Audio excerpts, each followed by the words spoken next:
the Business Finance Podcast, brought to you by the Best Finance Group. New episodes every Friday. Hello and welcome to the Business Finance Podcast. He's Jack Seymour. He's Phil Murphy. Yes, hello. We've been away for quite a while, haven't we? But we're back. Yeah. Back in business. I've been away, haven't I, on my travels? Yeah, so, I've just been over to Malaysia and Indonesia. I was living like a millionaire in Indonesia. Put down 1 million Indonesian rupees for a meal.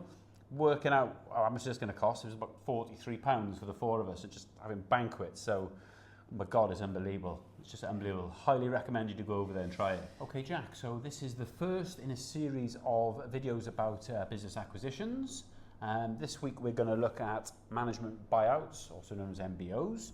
We're going to go through the most commonly asked questions that we get from our clients and potential clients.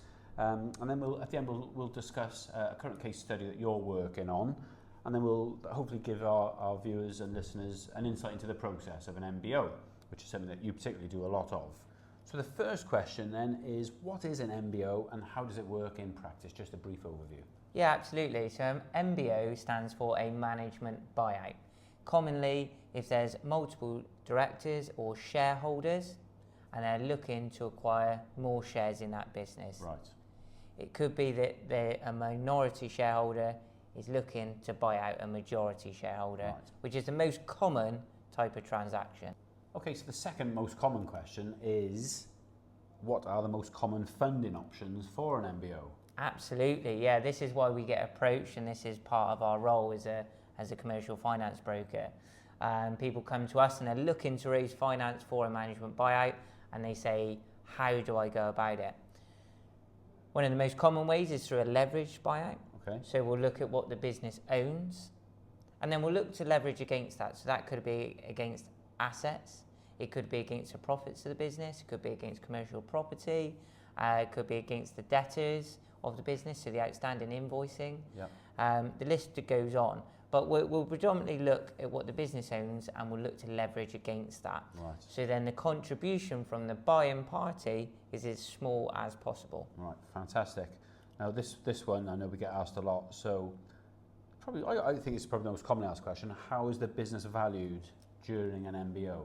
Yeah, so commonly a business is valued by an independent party, so such as an accountant, so the incumbent accountant who's the company accountant, or an external one. We have a panel of accountants and advisors, so if you are looking at a management buyout, we can help you out with that and point you in the right direction.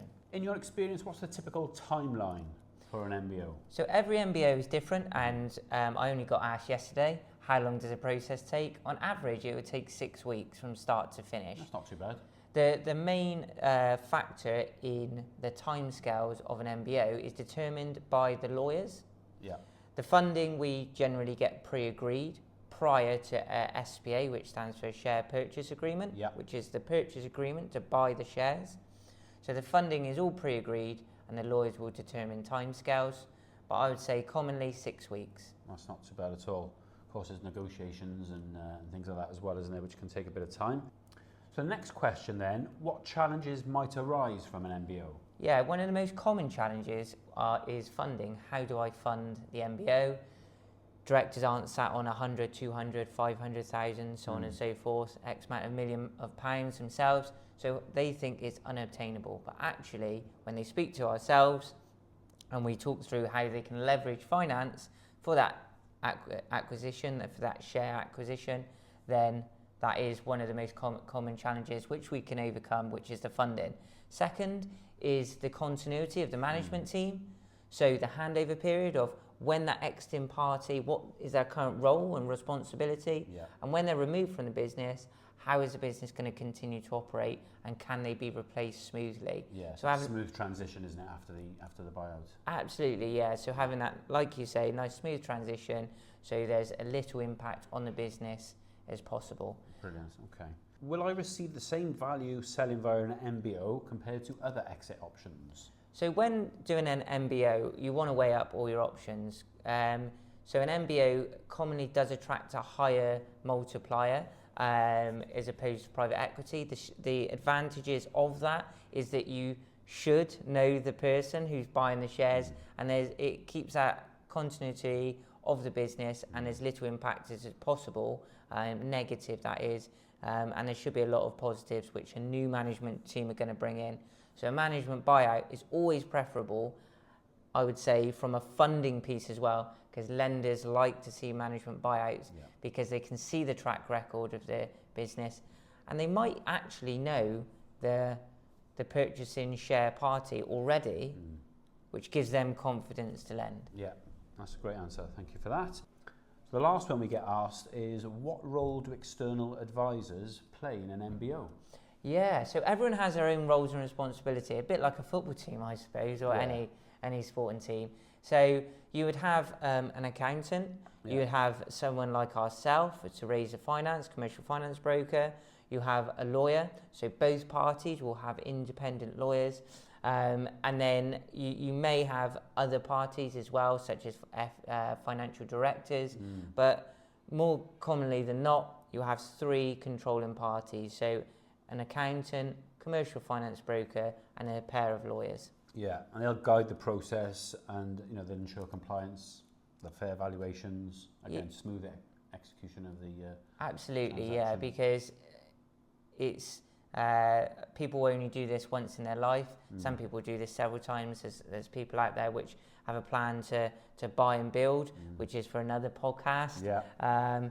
But commonly people only do it once in life, so they need the advisors and the guidance and the expertise around them to make the process happen in the best possible way to ensure, as like you said, it's compliant and everybody can transition into management or exit in the best possible fashion. And I think another benefit of using someone like ourselves is that we have teams, don't we? We have tax advisors, accountants, lawyers. We know these people, we work with them a lot. So absolutely, because we're commonly doing 2 to 4 MBOs a month, that allows us to have a panel of lawyers, panel of accountants, panel of various different advisors. So it's not just the funding which we can pull together, and that's what a lot of our clients really, really enjoy and find as valuable, because they come to us looking for funding, and actually we can put a whole management team effectively of advisors together for them to make the acquisition, that share acquisition smooth. So you sort of, it's your first time doing this, isn't it? Yes. So knowing you can have that team at hand, so that's really good. So I hope that was useful. I found that useful myself. So we're just going to talk quickly then about a case study. So we've got a live MBO, which we've got several live ones, but you've picked out one in particular. So can you just give us a quick overview about how that one's going and what it's all about? Yeah. So I'm working with another broker on this. It came through on Monday, so a couple of days ago, and this was a share purchase.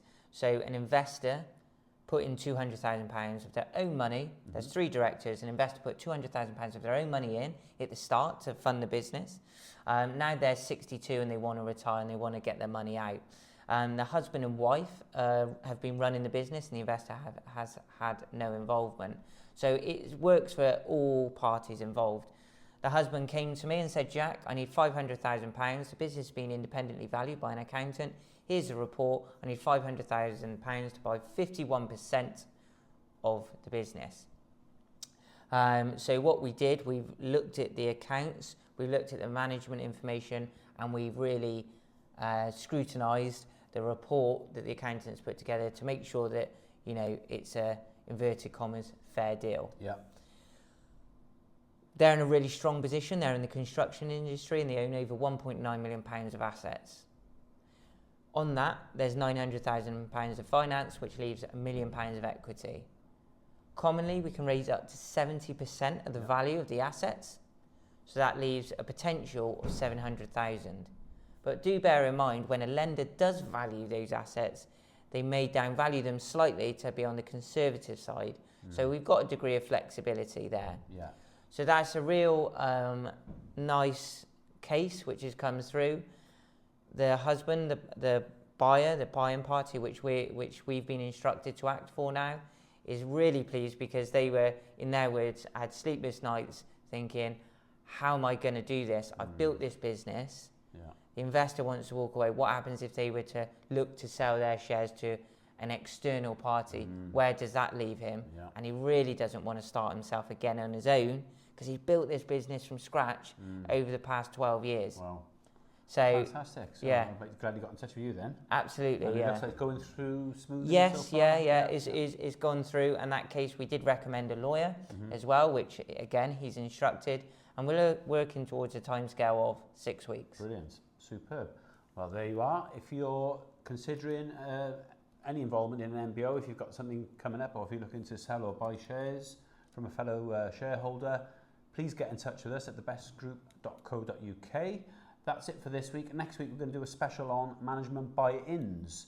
So that'll be the second one, probably of a 3-part series. So do join us for that one. Thanks for tuning in, and we'll see you on the next one. Thank you for joining us. If you have any commercial finance requirements, please contact us at thebestgroup.co.uk.